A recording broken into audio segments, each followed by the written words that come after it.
नमस्कार मित्रों, मैं डॉक्टर इंदुबाला एच गढ़वी। आज हम हरिवंश राय बच्चन लिखित मधुशाला काव्य में केंद्रवर्ती भाव पर चर्चा करेंगे। यदि मेरा ये व्याख्यान पसंद आए तो चैनल को सब्सक्राइब करना न भूलें। मित्रों, हरिवंश राय बच्चन लिखित मधुशाला एक सर्वश्रेष्ठ रचना है जिसमें बच्चन जी के साहित्य में प्रवेश करने से पूर्व ही हिंदी साहित्य में छायावाद और उसके बाद रहस्यमयी रचनाओं का बोलबाला था। हम यह भी कह सकते हैं कि छायावाद और रहस्यवाद में एक प्रकार से मिलीजुली रचनाएं लिखी जा रही थी। डॉक्टर नगेंद्र ने हरिवंश राय बच्चन जी के युग की रचनाओं के बारे में लिखा है कि वैयक्तिक कविता छायावाद की अनुजा और प्रगतिवाद की अग्रजा है, जिसने प्रगति के लिए एक मार्ग प्रशस्त किया। यह वैयक्तिक कविता आदर्शवादी और भौतिकवादी, दक्षिण और वामपक्षीय विचारधाराओं के बीच का एक क्षेत्र है। यह कविता अपने समय में खूब लोकप्रिय हुई। हरिवंश राय बच्चन, अंचल, भगवती चरण वर्मा आदि इस धारा के प्रमुख कवि हैं। इस धारा को प्रेम और मस्ती का काव्य कहना अधिक श्रेयस्कर है। मधुशाला हरिवंश राय बच्चन की एक विशिष्ट रचना है। वास्तव में यह एक प्रतीकात्मक रचना है। सुना गया है कि मधुशाला सुनने वालों का एक ऐसा भी वर्ग था जिसने मधुशाला पढ़कर मदिरा पीना शुरू कर दिया था। यह वर्ग इस बात को नहीं समझ पाया कि मधुशाला एक प्रतीकात्मक रचना है जिसका मदिरा पीने वालों से किसी प्रकार का कोई संबंध नहीं है। इस काव्य में मदिरालय इस दुनिया को कहा गया है और पीने वालों का अर्थ है इस दुनिया के लोग। जो भी दुनिया में आता है वह मदिरालय में है तथा इसमें रहने वाले लोग मदिरा पान करने वाले हैं। वह मदिरा जीवन के अनुभवों के रूप में भी हो सकती है। जीवन के खट्टे मीठे अनुभव मनुष्य को दुनिया में रहने योग्य बनाते हैं। उन्हीं अनुभवों को कवि ने मधुशाला के माध्यम से अपने पीने वालों यानी कि कविता का आनंद लेने वालों के समक्ष रखा है। बच्चन जी एक संवेदनशील रचनाकार है। उनके लिए काव्य रूपी मदिरा का पान करने वाले महत्वपूर्ण है।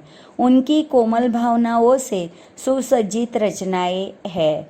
वे चाहते हैं कि लोग उन रचनाओं का मजा ले, लुत्फ उठाए तथा उनके काव्य में डूबकर एक आनंददायी स्थिति में रहे।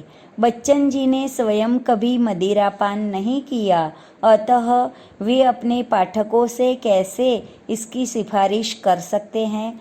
वे स्वयं कला के प्रति समर्पित और उसमें डूबे हुए रहे, इसलिए वे अपने काव्य के द्वारा पाठकों अर्थात साहित्य रसिकों को अपनी काव्यमयी दुनिया की काव्यरूपी मधुशाला में आमंत्रित करते हैं।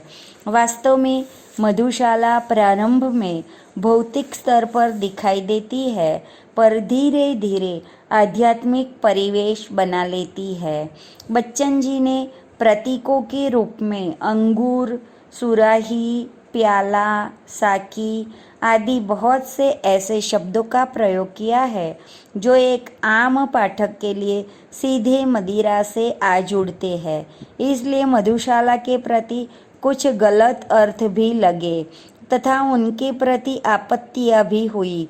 मधुशाला को आम जीवन से जोड़कर कवि ने सबके प्रति अपनी एक सी भावना का परिचय दिया है। अतः मधुशाला वह काव्य है जिससे काव्यगत अनुभूति की गहरी अभिव्यक्ति होती है। इसमें कवि ने स्वयं को साकी कहा है।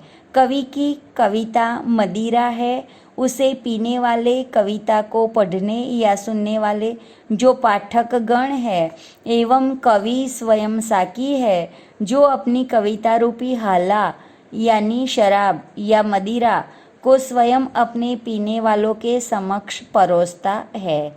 इन्हीं भावों की नाजुक अभिव्यक्ति को कवि ने मधुशाला में बहुत सुंदर ढंग से अभिव्यक्त किया है। यह काव्य की अनुभूति एक भिन्न दृष्टिकोण को लेकर चली है, इसलिए मधुशाला इतनी प्रसिद्ध हुई है। कवि ने इसमें सभी धर्मों की एकता के बारे में बहुत स्पष्ट रूप से प्रस्तुत किया है।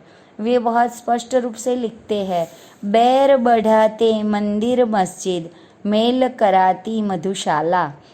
काव्य रूपी हाला यानी कि शराब का स्वाद लेने के लिए किसी भी धर्म और जाति के लोग हो, सबको एक ही प्याले में एक सी मदिरा का रसास्वाद करना होता है। बच्चन जी की मधुशाला सबके लिए एक सा रसास्वाद करवाने के लिए तत्पर है।